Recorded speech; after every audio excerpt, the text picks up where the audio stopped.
Amy Chan. I am an organizer, activist, podcaster, and I happen to be a Kung Fu master. So Kelly Sue says that makes me absolutely an Amazon. I'm also your host for today, and it is such an honor to be here. Are you guys ready? Are you guys ready? Let's welcome Team Historia!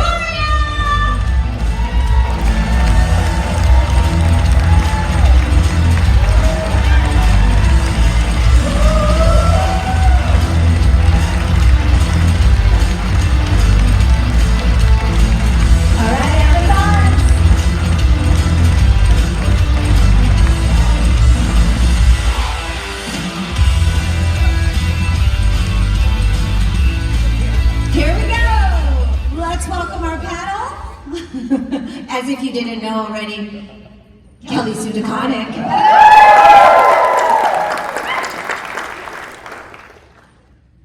Jimenez. Nicola,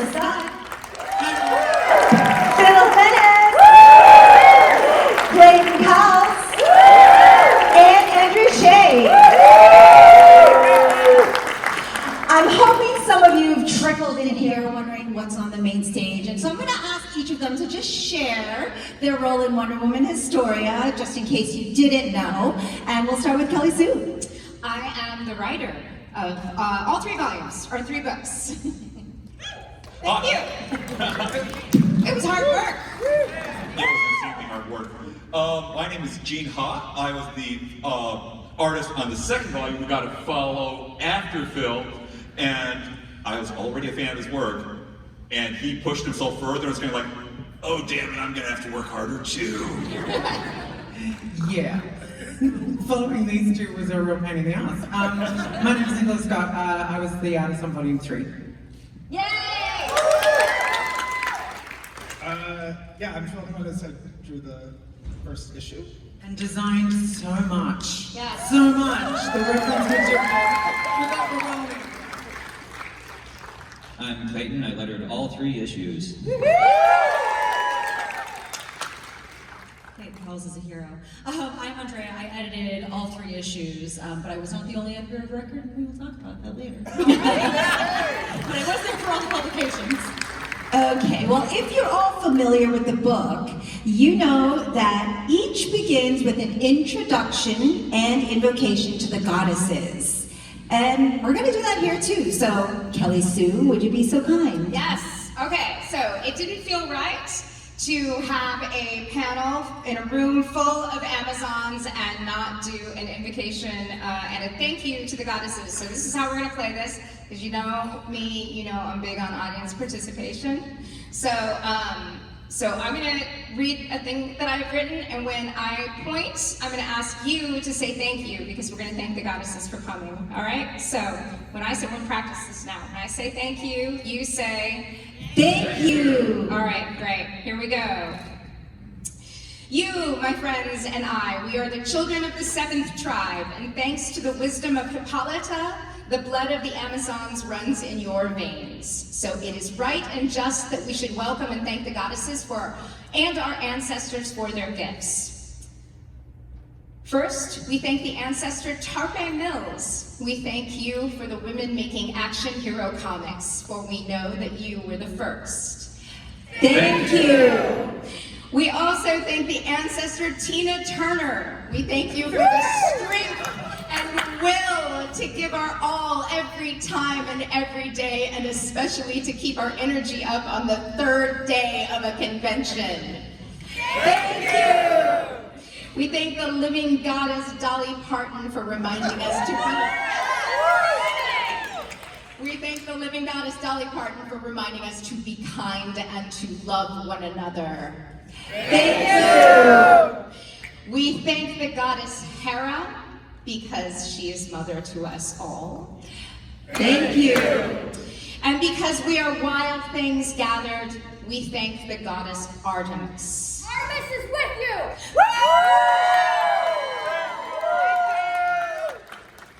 You guys, okay, Artemis is in the room. Don't look. If you look directly at a goddess, it will make you go mad. Okay, all right. Artemis, we are here to serve you. What can we do to please you? I want to play a game. Okay, Artemis wants to play a game. That means we're gonna play a game. So, each of you should already have a bingo card in your hand. Do you have a bingo card in your hand? All right, this is how this works, okay?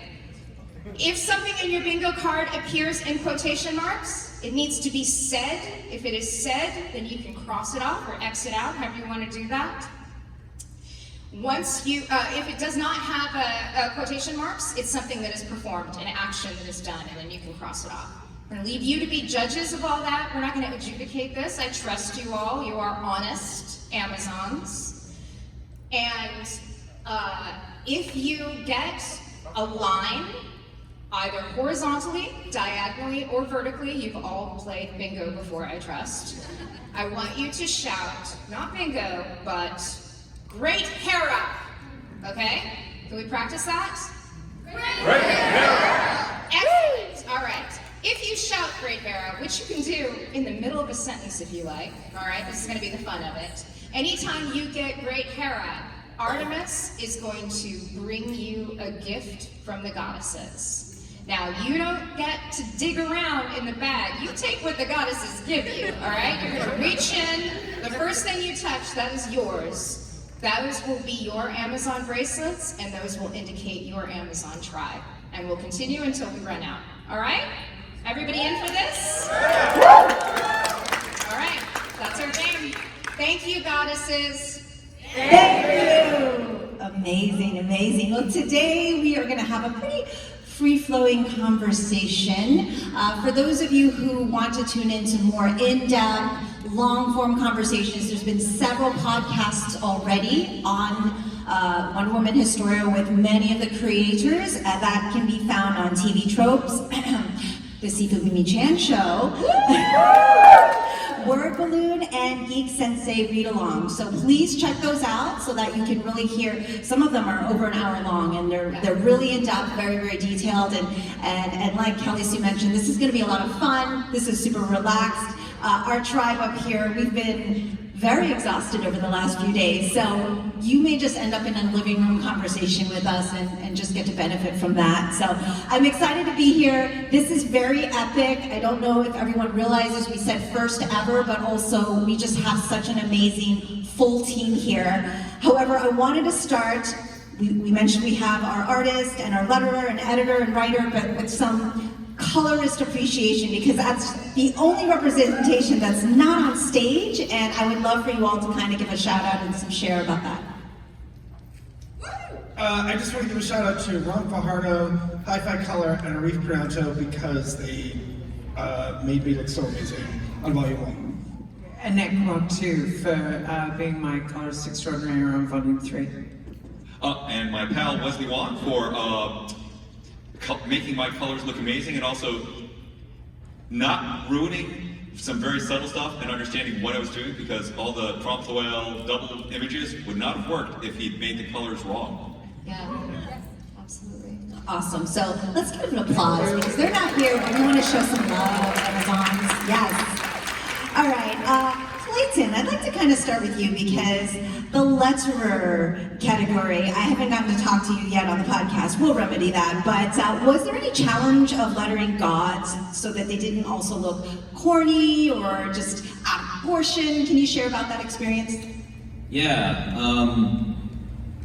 Well, we decided early on to keep it fairly simple.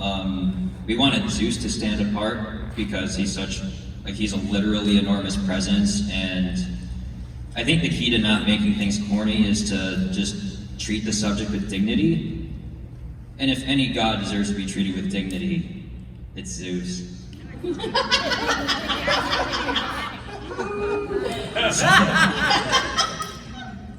So that's my secret. All right, there you go, there you go. And I've heard, I didn't get the full story on this, but I know that Andrea and Kelly Sue on the lettering pass read-through Zooms was something that we wanted to hear a little bit more about. So maybe you guys could share that story. Many eyes just turned to me very suddenly. I mean, look, transparently, I've told many people this, and I feel like I've told you this to your face, Kelly Sue, but one of my favorite parts of making this book, and you have to understand, every part of making this book is your favorite part of making this book, because every day you get the most incredible pages you've ever seen. Sometimes you're getting them simultaneously. Gene and Phil, for a while, were working simultaneously, so I was getting different parts of the story different times. Very different perspectives, but equally devastating and beautiful in equal measure. So that was its own joy, but once you get all the inks in, you gotta prep everything for the letter so that you're not just fleeing files at Clayton and being like, figure it out, I don't know.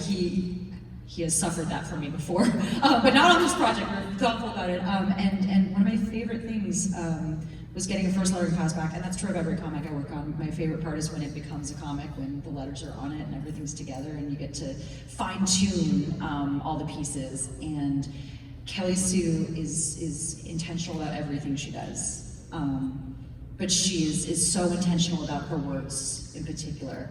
And you see it in the script stage, you see it in how she interacts with all of us, the way she talks to us and how she engages with us. You really saw the lettering. And we would sit for 2.5 hours? Yeah. Long periods of time. Her and my boss, Chris, who is the other editor on this book, and could not join us, unfortunately, but would have loved to. Sitting on calls and reading every single line and seeing if it felt exactly right in the panel to honor the art that was turned in, and make sure that every word felt exactly right for the character and resonated in exactly the way you wanted it to. And sometimes it came down to like word choice, word tense, very specific things, and it was. I learned a lot from it, even though like I'm the editor. But I learned every day from Kelly Sue, and it was such a pleasure. It's not, the lettering pass is, once the first round of lettering has been put down on the book, usually you go over it like on your own. It's usually not a communal thing. Yes. So you sit and go over it on your own and look at it, you put your notes in and you send it to the editor, and the editor collects it with their notes, and then it goes. But on this, it's such a mammoth project, and to avoid there being like a whole bunch of back and forth and like, you know, putting the stickies on top of the stickies on top of the stickies, we're like, let's just try doing this on a Zoom call. And so Chris and Andrea and I sat there and read the book together and discussed places where we thought there needed to be changes or tightening things up or placement adjustments or whatever it was. And it was, okay, it takes a long time, but I think it probably cumulatively takes less time than all the back and forths would. That's actually a really good point, yeah. You know, Yeah. and it's genuinely fun, or I have fun. I had so much fun. So, but yeah, it was really, we can ooh and ah about everything that people have done. That also too is very fun. Yeah. We got to just look at the book as a whole, because I think when pages are coming in, it's a book in parts. Right. And getting the full scope of what was done and the incredible amount of work that was done and getting to appreciate it as a whole for the very first time, it's magical. It feels very, very magical. I had a great time on that. And I think it's a great gift to Clayton because He's not getting 3 sets of notes. Yeah, I remember the notes on this book being really tame. Yeah. Very light on rewrites. Like, there were maybe less than 5 balloons throughout the entire story that got more than one rewrite, but it was all with a purpose, and it was to, find the exact right phrasing that this specific god or character would use. Yeah. And I feel like I didn't take a poll on this, but we can all agree that our Amazon leader, fearless Amazon leaders, definitely Kelly Sue in this project. And one of the things we spoke about throughout this weekend was how magical this has been for us to all be together, but how she also is able to push us out of our comfort zone a bit and really, this is how Wonder Woman Historia is what it is, right? Is because of Kelly Sue's vision, her writing, but also her ability to collaborate and work with all of you. Can you maybe share a little bit about how she may have pushed you out of your comfort zone, or what that experience was like for you? Okay. I mean, there are 2 problems that get mentioned in the back of the book, but I'll talk about it live here. The first one was, there's a scene where Hippolyta is riding a horse through a forest, and the script said, she's being followed by Artemis, but not Artemis physically there. And Kelly Sue did not specify how Artemis was in the forest in a visual medium and not walking there. Except sometimes she is walking there. And, You're welcome. yeah. And I am enough of a psychology, neural, visual, autism spectrum nerd. So it was like, okay, this seems to be tapping into some specific theories I have never used in a comic book before. And I'm gonna have to push myself to try to create images of somebody in a scene without actually them physically being there and make hidden image effects, which I never tried to do before like that. And thank God it worked. And then the second I would not have thought of that in 1,000 years, by the way. You are the architect of this story, and it's not the architect's job to do all of the engineering and figure out where all the pipes go. But if you say it's a 1,000 story tall building, and I would like really good water pressure on the 1,000th floor, that's my job to figure it out. And it's like, I didn't know that's possible. And then I engineered it and it's possible. It's like, okay, I'm glad you asked me to do that. The second one was 3,000 years of injustice and injustices against women, represented using an angry Hera, birds, and feathers. And you can look, if you haven't looked at the book, you can see the solution, but it took a little thinking. And also it had to, and this is the other challenge, is not just Kelly Sue putting these challenges to me, it was also looking at what Phil had done in the first chapter and saying, it's got to not be embarrassing next to those pages. I mean, this is a big, because actually I was privileged to speak to all of the artists here, and both Jean and Nicola were like, Nicola said, I was really glad. Maybe you could share that the order of the issues and of where you get to do the third one and what that meant for you. Sure. Well, Kelly Sue's scripts are really sort of, they're very generous to the artist in that they're never sort of telling you what to draw. It's always, you know, here is the sense of what we're trying to achieve. And for my volume in particular, I didn't get a lot of those moments where it became too esoteric, out of what, beyond what Phil and Jean had already done. Mine was sort of like, here's the culmination of what's happened, and now we've got to move into the action moments. But certainly the sort of, the judgment sequence with Hippolyta kind of, you know, being invited to Olympus by Artemis. That sequence sort of, there was essentially a little bit of a panel breakdown, and Kelly Sue had done this sort of very cute sort of thumbnail of it was really just more, I think, for you to sort of work out that it sort of made sense that there was sort of a sequence to this because it needed to feel a little bit abstract. Yeah. And within that it was like, okay, I know it needs to have a feeling. And there is no way in hell I'm going to try and achieve what Phil was doing, because absolutely not. And also it is its own moment, and it's a moment where a human being has essentially been delivered to state their case. And so I needed it to sort of feel something other. And so that in itself is a little bit of a layout challenge. But for the most part, I love that kind of generosity. You know, the real challenge for me was, here are all of these dozens and dozens of named, fully costumes, back history characters that Phil has created, and even more Seventh Tribe characters that Jean has created. And they just go to war. Here's a battle scene, and another battle scene. Here's another battle panel. And occasionally they'll be like, and we focus in on this character having this moment. But for the most part, it's like battle scene, battle scene, battle scene. It's like, oh shit. I've never been to a battle, I don't know what that looks like. But sort of the challenge is sort of making sure that all of these sort of beautiful characters have a moment somewhere, because not every character gets a line of dialogue, but their proximity to each other, the fact that they're all fighting together, that all of these different tribes have come to join the seventh tribe in solidarity to protect themselves. It was so important to me to sort of really mix them up and give them lots of opportunities to sort of fight. Pull out sort of random characters that Gina drawn into the background of his sort of seventh tribe saved characters, and make sure that everyone got seen somewhere. And I have to point out, and let's cheer for the fact that, you know, there was the Eisner win and all. And I want to say I really loved watching Phil speak when he accepted that.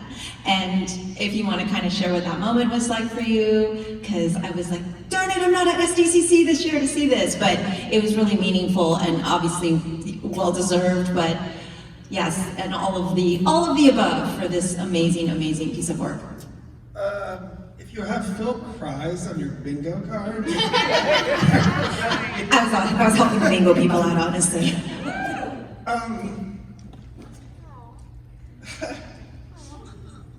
I know. It's actually really funny. Not funny. I mentioned during my so the first volume won 2 awards, which was best artist, but then best single issue, which I think is really important, right? So because the entire team of that issue won, which really, and because I think the colors of that book and Clayton don't get enough credit for their contributions. And for the insane amount of work I asked them to do. I think it's just, so I was really happy that they were acknowledged at least in some other way. But the sweet thing about that win for me, that book was 2 things for me. It was a tribute to Kelly Sue. Every page, every line, every design was basically my attempt to impress her, because I like her so much. But that book was another thing, which was a tribute to my mentors and the people who inspired me, including George Perez, who had died earlier that year. And the first time I was ever nominated for an Eisner, so was he, and it was bizarre, because I was nominated for a pencil, and he was nominated for an inker. But we sat at the table, and it was the first time he ever called me son. So, 25 years later, it was a really lovely full circle moment to accept an award for a project that really meant a lot to me, with a coworker who means the world to me, in the name of a mentor and inspiration for whom I would have no career if it wasn't for him. Thank you. All right, guys, your bingo cards are filling up now. If Andrea has crying on there, I don't know if you could see it from your angle, but I think you got her too. Is there a distinguishing factor between tearing up and crying? No. Okay, great. Cross your bingo cards. I just want to give my. Please. This is the way I've been describing Volume 1, which is Margaret Atwood and Stanley Kubrick and Alexander McQueen got together and did a movie. You gotta film the second one, the sequel. Good luck. Wow! Wow! That's great! I mean, Phil does love fashion, right? This is going to be on my business cards now.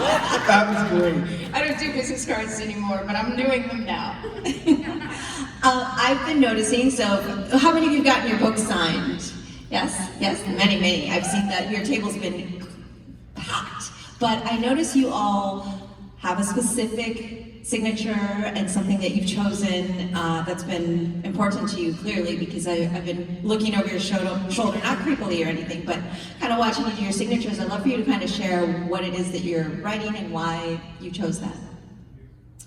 Yeah, I do that for just about every one of my books. I'll choose 1 or 2 things from the book to write in it when I sign. And for this one, for the collection, I chose "Remember Who You Are Already," because that there's so many, like it's very weird to have an attachment to a moment that you wrote, because it feels like, oh wow, I did a really good job there, I nailed that.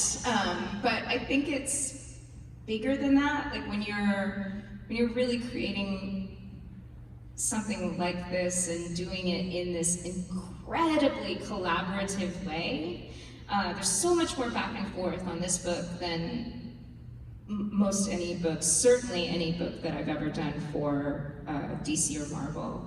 It's really, really communicative, and so it's a magical thing, and there are a lot of points that really hit my heart, but the one that felt to me like it would speak to the reader, the person that I'm signing for, was the moment in book 2, because I think that's the message, right? That's the conceit of the whole project. Is this is a history of the Amazons written by the Amazons. They're telling their own story, and the reader is presumed to be a young Amazon learning the history of their people.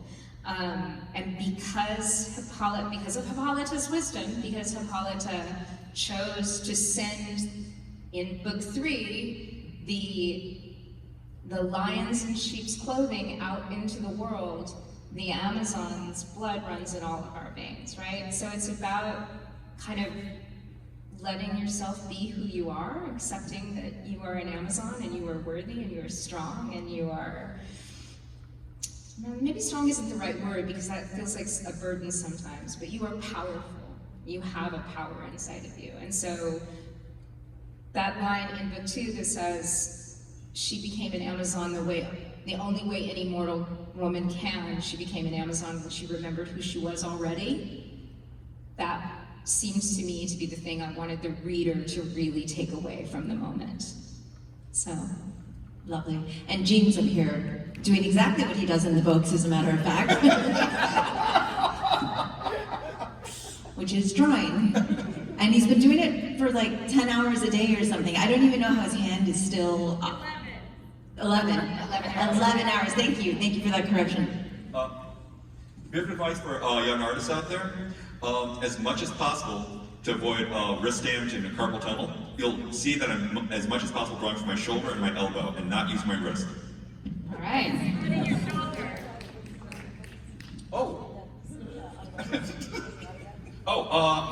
When He's I so have focused. best He's so friends the original autographed question. books, I take a spare copy of Historia, open it up to as random of pages as I can, pick an image from it, and then draw the character lit from behind in profile using a metallic marker on the dark inner cover pages. Oh, is that all? Yeah. I mean, I could do that too, but I just decided to write that line instead. How about you, Nicola? I try not to draw at conventions too much because I talk too much and I like to talk. I finally got 2 sketches done today, and I did them in about 10 minutes. I like to I don't want to quote from the book because the quote is the writer's work and because I'm not going to draw something. Depending on what the book is, and for this book in particular, this is this book is like an invocation, it's a prayer, it's an incantation. And I like to put a blessing. So for me, I write for them for now and forever, blessed be, because it feels like it spans the time, all of time that Hera can see through her millions of birds. Awesome. Cool. I have been putting a quote from the book, but in quotes, because it's not mine, of course it's Kelly's, and the line is,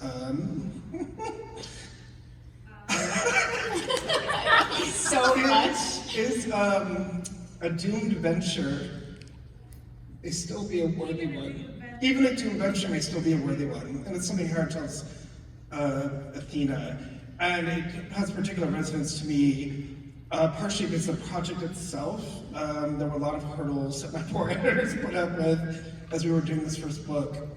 And it seemed often like we just weren't going to make it. But also more broadly because The journey is so important to me, and the journey of this process was so vital. And whatever the end result, awards, even this, like the relationship I have with Kelly Sue, the sort of renewed passion I have for the work, it's, to me, it's sort of suggesting like, that the journey is important. The end result may be doomed, but like the path there is so perfect. And it was. So that's it. You're just the loveliest. If you have Phil cries again on your report, Phil cries twice. I just want to stay out the whole row. Yeah. Clayton's is really complex. Yeah, I just signed my 2 initials because I couldn't think of something profound to say. I thought I should go back to my hotel and read some Kipling. Never got the chance. This is especially great too because if you've stopped by Clayton's table, he is doing these really beautiful commissions of sound effects. And so like seeing him do this and be like, I don't know what to put. I don't like what could you possibly put on a page? Certainly not your excellent lettering skills. Mine's boring. Mine is my signature, which is was called by my mother, so simple, your identity will be stolen any day now. So if anyone wants to steal my identity, you're welcome.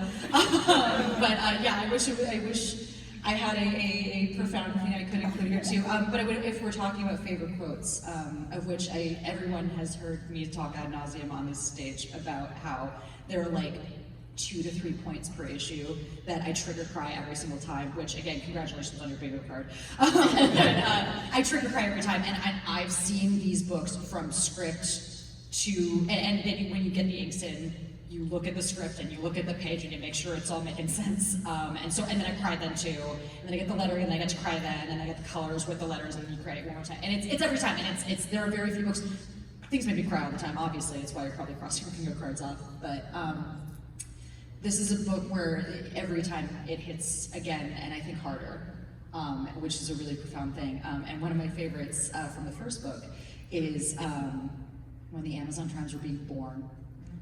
And Demeter's is the first tribe, for she is who ensures man reaps what he sows. And it is brutal and it is angry. And so many of these quotes are beautiful and uplifting and evocative of a triumphant spirit, as they should be, but there's a real anger in this book too, and a real justified anger that I think I'm gonna cry again, that I think women, people of marginalized identities, people of marginalized communities, people have been cast aside and overlooked, and made to feel invisible? Anyway, you get it. There is an anger and a righteousness there that I think is very present and very beautiful, and that's what's always resonated me with this book. As much as the hope and the triumph and that things will not be better for 1,000 years, not for 1,000 years, as Jean so beautifully put it. But yeah, sorry, I didn't mean to take so much time on this one. Yeah. It means a lot to me, and it has always meant a lot to me.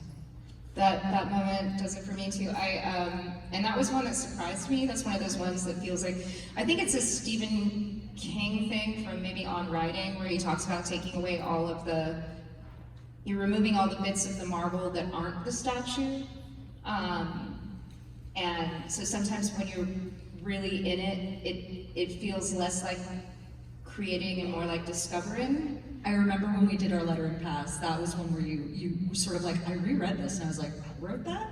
Yeah, that does not feel like I rewrote. It feels like such a thesis statement for the feeling you were looking to evoke, and that was one where, we, as Clayton mentioned, we nipped, we talked, we did things. We were just like, walk away from that one. Walk away, it's perfect, leave it alone. Yeah, and there's a couple of things in the book that were not planned, that were, they're not in the pitch. The pitch runs in the end of the collection. But there were a few really important things that I found along the way that I don't know how it would have worked without those things, but I didn't know they were coming. I didn't know Hippolyta was mortal until I started scripting. And that changes everything. But that wasn't part of the original plan. It's a thing that you sort of discover, and then you're like, oh. And I think, Phil, you and I got on the phone when I figured that out, and I was like, oh, hey, so listen. And yeah, that was, just on this note, just in terms of discovery, particularly for someone who's fairly steeped in Wonder Woman mythology, I was really excited about working on this project because I could sort of shed best as I could preconceived notions. I knew a lot of people thought or assumed that when I came on the book I was going to do we were doing kind of redoing George Perez's Wonder Woman. I was so excited that we weren't. Kelly Sue and I had really important discussions about righteous anger, speaking about that, which was a very hard concept for me at first, and then Donald Trump was elected, and I'm like, oh, I get it. And so it was interesting because I was drawing Historia during those years and during COVID, and I can't stress enough how the political environment in the United States really sort of shaped the work that I was making and my take on those characters in our discussions.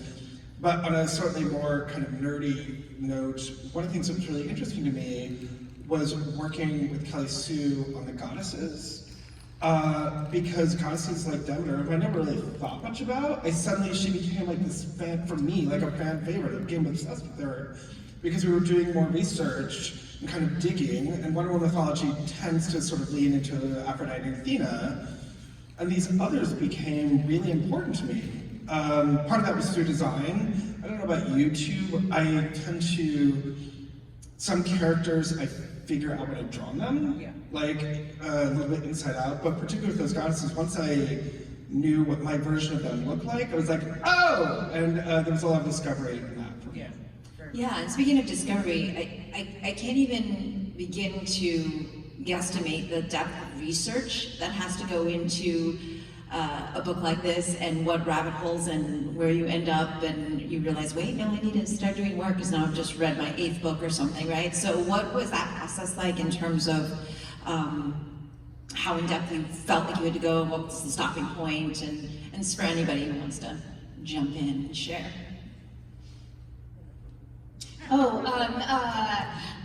Adrienne Mayer's The Amazons book was a big one for me. She just kind of goes through the history of women warriors in the ancient world, and also kind of breaks down some of the quote-unquote myths about the Amazons. I mean myths in that sense, in the like falsehoods, not in the like resounding mythic kind of way. But Adrienne Mayer, and then there's a lot of people, a lot of women in particular right now, who are working in prose fiction spaces, updating a lot of our stories, or not updating so much as telling them from perspectives that they hadn't been told from before. I'm thinking about the Circe book, Natalie Haynes's whole body of work. Margaret Atwood, although did do one of these a while ago. So she did I can't remember the name of it. It starts with a P. It's the Margaret Atwood book that starts with a P.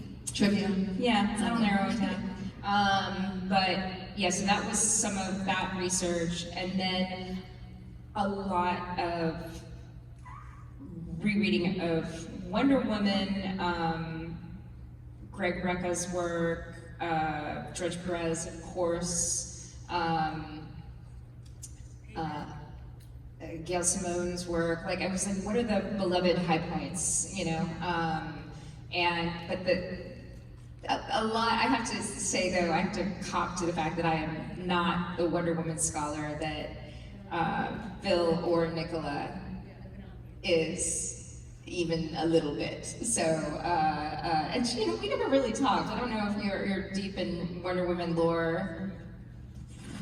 Actually not. Yeah. I've read like bits and pieces of like the George Perez run, but I didn't read it all the way through, frankly, until after I got the book done. And then what I did was like reading it all in order for like 25 issues, like, oh, this is building a story I didn't know it was building. Yeah, it was bad. Man, George Perez was amazing, amazing, amazing work. And I remember reading that when it came out. Like, I had those issues. That was really phenomenal. But a lot of I leaned on Phil and Nicola for some of the Wonder Woman research, because I just didn't have that deep. But what was exciting was that you didn't. Yeah. So the interpretation would be new and fresh. For the most part, working with you, didn't want you doing that. Like, 'cause then all we were doing was rehashing. Right. The idea that you're like, I don't know this stuff, I'm just going to proceed was thrilling to me. Let me just say, I was stunned by what I saw when I jumped on board on how you were doing things that I hadn't seen, literally never seen done in comics before. Like, the way you handled the mythologies, kind of unique. I don't think I can really phrase that. On the visual stuff, I'll just say, no one had done costumes that ambitious before, because you have to draw them over and over again.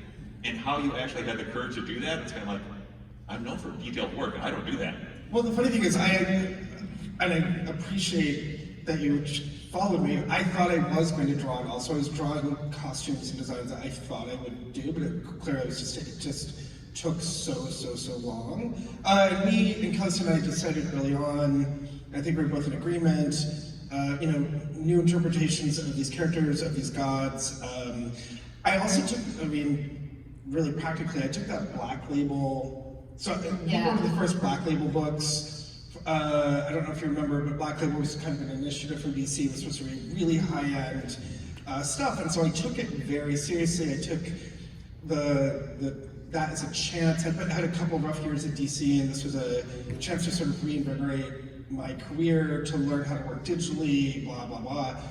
So I took that seriously. I took working with Kelly Sue really seriously. I took the label really seriously. I took this opportunity for reinvention really seriously. It's kind of a perfect melange. But I really did design a lot of the stuff not expecting to force other people to have to draw it. Yeah. Thanks for that. Yeah, sorry about that. But it is so different, because honestly, if I had been the first artist in the series, I would have done riffs on classical gods, riffs on other cultures, and riffs on previous comic book versions of those things. And yours is like taking the most experimental high fashion and art and put, like I said, Alexander McQueen, and using that to symbolize concepts that Alexander McQueen would have trouble symbolizing inside of a costume, and just pushing it their ability. Well, again, so Cowles and I had a Pinterest. We have very similar aesthetic interests. And again, we knew that we kind of decided early on that these gods, this is not how they actually look. They can look like anything. Right. The last thing we want to do is put them in togas. I certainly didn't. Alexander McQueen has been a huge influence on me for a zillion years. If you look at Kraven's Last Hunt from Spider-Man, the little girl Kraven, that's a full-on Alexander McQueen ripoff, and that, right? So I'm just very into it. I really into bringing sort of high fashion, other high art into comics. But it was too, again, we had so many conceits, but one was that in volume one, any pages that had gods on them would be a 2-page spread. Yeah. That scale was really important. So I'm of the belief that, this is nerdy, but in comics, we reduce gods to superheroes. And in this world, I wanted them to be truly divine beings, like with a spark of divinity. So that, to me, implies scale. And the other thing is, I tend to think of gods as elemental beings, because I'm going to assume that in prehistoric mythologies, gods came out as a way of explaining the universe. So Zeus was the embodiment of a living storm, that kind of thing. Hestia was made of volcanic fire. And what we got out of that, at least visually, was something we hadn't really seen before in comics. Like, it was just an approach that we had not seen. Yeah, when you took it to next level, we had a conversation about you, and you were telling me about him showing you different variances of shoes and it was the double-page spread introduction of Hera. I think you drew 2 or 3 different shoes for her, and like fully rendered the shoes, and then you were like, which shoe would you wear? And it was The like sandal, so is it Yeah. like beaded? Is it like, bejeweled? Yeah, it was like really, honestly, they're all fine. I don't know, they're very beautiful. I could wear any one of them. I kind of want Phil to design clothes for me. Like, I'm Oh no, a million times. Yes, yes. This is a goal. I can't believe we haven't had a great era yet. There you go. All right, Artemis will be on the way. Yeah. All right, and will there be more books? Will there be more books? We want more books, yes? We want more books. Okay. Yeah, well, so there's no official green light yet, but all of the conversations that we've had have been very positive. It has been a critical and a commercial success. So I'm looking over to make sure, like, you wouldn't call it. I would classify it as that. Okay, Yes. okay, My okay, professional good, all right, opinion all right. is that it has been a huge success. Okay, all right. All right, good. No, we're not coming after you. I promise. Okay, all right, great. No, but you know, there's definitely interest and enthusiasm. What we've talked about is mostly figuring out timing and schedules, and if everything aligns. Yeah. That's one of those things. Is the cosmic magic of this book is that everyone could be involved and everyone could take that time to make it real. Right, And right. we want to, if we're going to do it, we're going to do it right. Yeah, and there's 64-page issues. It takes a long time to write and draw, right? And they're oversized. And they're oversized, which was fascinating. For me as a writer, I had some ideas about what that was going to mean that were wrong. I thought, oh, they're bigger pages. I can fit in more story. No, I cannot. That is not how that works, which was just fascinating because if you were at my script writing workshop yesterday, at the very end, we touched on this truth, this like undeniable truth that you just can't escape, that if you are doing comics the way we are doing comics, the base unit of a comic is the page. No matter what size that page is, it is one page. So I can't have, no matter how big the page is, you can't have two climaxes on that page. Yeah. It's not gonna read right. So it can give me room to have pacing that sort of suits my sensibilities a little bit better. We can have more silence and more drama, I think, because of the space that we have. And I think that suits a story about gods and mortals. But the larger page did not need more story, which I found fascinating. It was like, well, how about that? Okay. 64 pages, however, does mean more story than 22, which was nice. Just the feeling that like I could, we have to give them a whole meal, and we can do that in a really robust way, rather than sort of like, okay, high points only, you know? Yeah, and one of the things I feel a lot of readers look at and start to, I guess, pick your tribe, right? You basically start reading like, ooh, which tribe am I? I'm curious up here what the tribes mean to you, which tribe jumps out at you, and which one calls to you. So I'd love for you to choose your side, choose your tribe, Amazons. Nicola looks ready. I do. I know. Artemis and Athena have always been sort of the goddesses that I lean toward. I have a lot of Artemis and Athena sort of paraphernalia at home that I've collected throughout my life. But I have to say, sort of when I was reading through Phil's volume and the like 2/3 to 3/4 of the volume that Jean had done by the time I was sort of gearing up. And then it sort of really settled in when I started. It was the seventh tribe. I was like, I didn't expect that there would be this human component of Amazons, and that introduction of these characters was really interesting.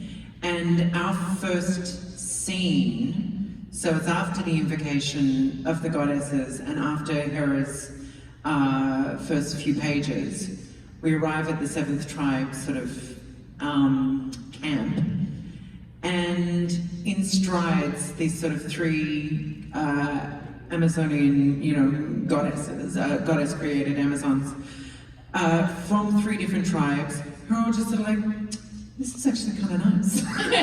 Because what this ever-growing 7th tribe has managed to do is create a community. Yeah. And these sort of, disparate tribes of goddess-created Amazons, they're there with a mission, but they haven't yet sort of really sort of thought about community until they've experienced it. And here it is, it's this sort of, everybody is working for each other's protection, for each other's shelter, for each other's sustenance. And there is Hippolyta, who just sort of happens to have been elected queen by these guys because she's fought for them. Both verbally and physically. She has galvanized them as a group and made them feel safe. And that made me think, oh man, yeah, I'm bowing at Hippolyta's feet, man. I'm 7th tribe. Nice. Anyone else? I'll say, as a kid, I loved Athena, though it disturbed the heck out of me when I read the actual, what histories were available to me as a kid, on what Athena would actually do, like, oh, you're actually better than me at weaving? I'm gonna turn you into a spider and curse you for being too clever. Or, oh, Ulysses, you're so clever in doing all the horrible things you do. You're my favorite. It's kind of like, looking at it as an adult, it's kind of like, The gods are awful. no. Yeah. So the way the Volume 1 and Volume 2 and Volume 3 have helped redefine the goddesses and what their story is has really, really been good to my heart. Because I love the idea of Athena. I hate what Athena does in the stories. Also, 7th tribe, keeping the story alive, even though we know we're going to die, and trying to figure out a strategy to go forward, so that even if we have doomed ventures, the story of our doomed venture will inspire people with the righteous anger of Artemis, thank you Artemis, to keep on going and keep up the fight, even if it takes 3,000 years. Yeah. Well said. Yeah. I think, it's so funny, I have to say that I was like, when you were like, I know, I was like, oh, it's gonna be Hecate. And I was like, was it? I was gonna ask you to actually guess because you seem so confident. I was like, oh, I know what Nicola's gonna say. And like, no, Hecate didn't even come up. I love her.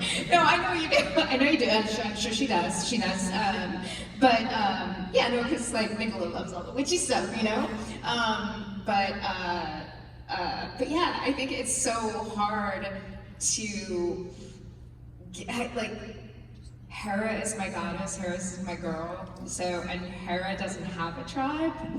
She has the 7th tribe. She's essentially picked Hippolyta to do the job. Yeah, so she has the 7th tribe, and there is also something, which is so funny because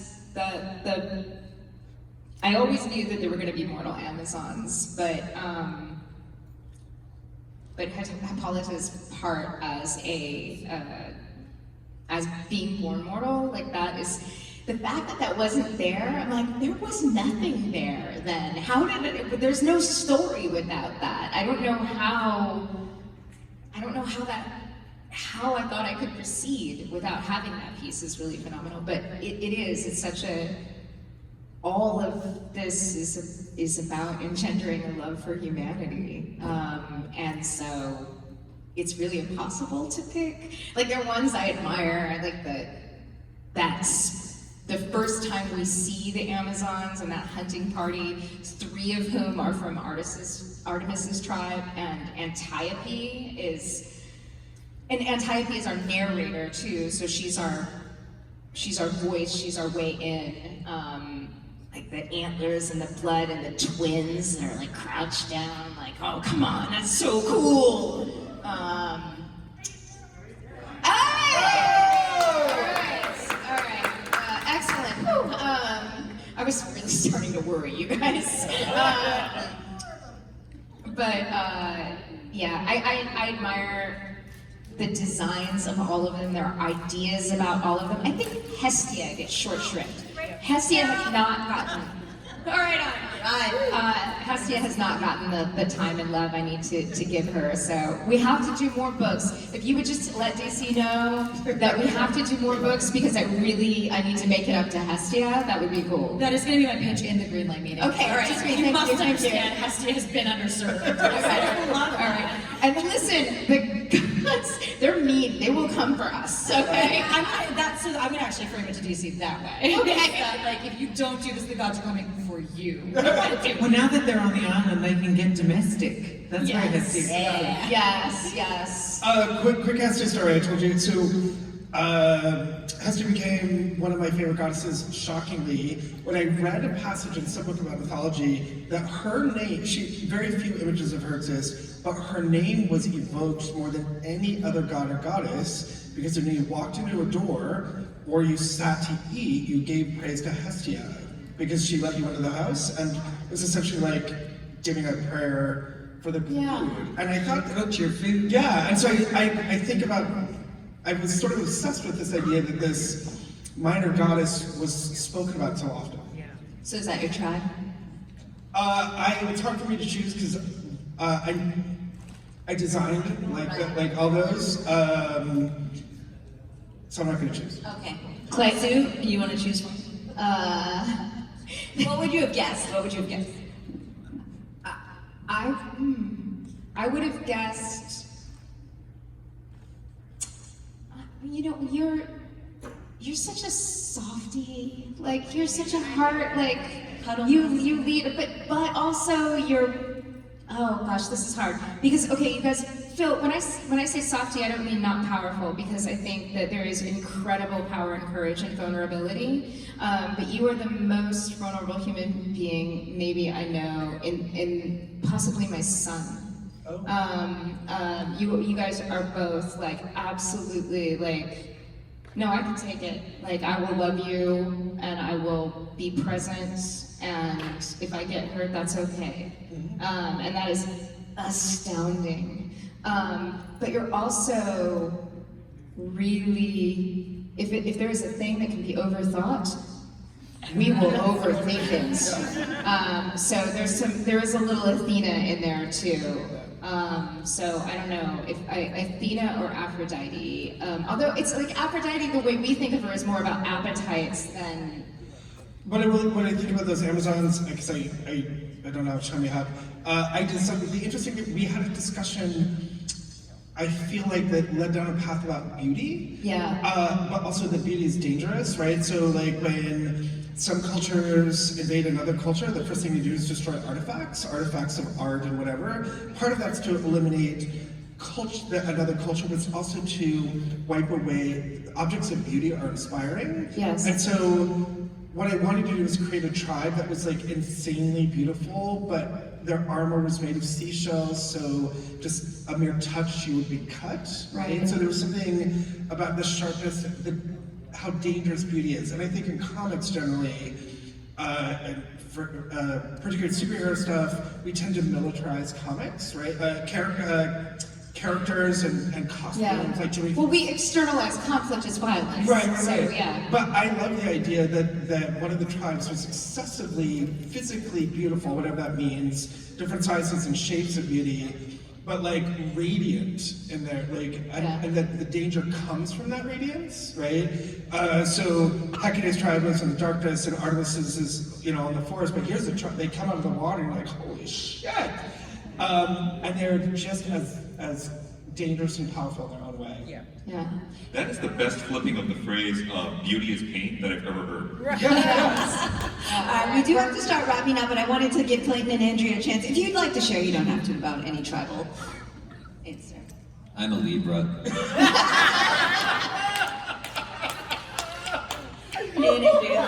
Succinct and beautiful and perfect. No,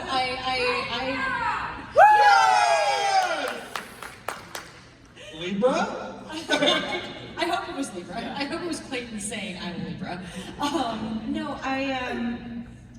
I think every little girl wants to be Artemis. I think everyone wants that. When I was growing up, I loved Artemis. I loved the idea of the moon and the goddess of the hunt and all these things were, and the brutality of it, and little girls can be mean and brutal and weird and all the things, and I love how Hallelujah. yes, indeed, and in a way that I love. But I was thinking this before you said all those beautiful things about Aphrodite's tribe. And I love that, and to be clear, Nicola gave the Historia book 1 answer of all these answers where you just hear about the 7 building community and all that resonated with me. But I love Aphrodite, and I love her tribe, and I love how you design them. Part of it is very superficial. When I was growing up as a half Asian girl, whenever I saw an Asian in anything, I just point and be like, her, my favorite, that's the one. Cassandra Cain, my love of her, came from that. You look for yourself in the stories, and Pythia, the queen of Artemis's tribe, was my child, the inner child pointing me at her, love her, and she doesn't have a ton of lines, she's not there, but all 3 of you made her feel so present. That makes me misty. It was really, it meant a lot to me, and but additionally, in the nuanced way, not in the just me pointing as a child seeing something,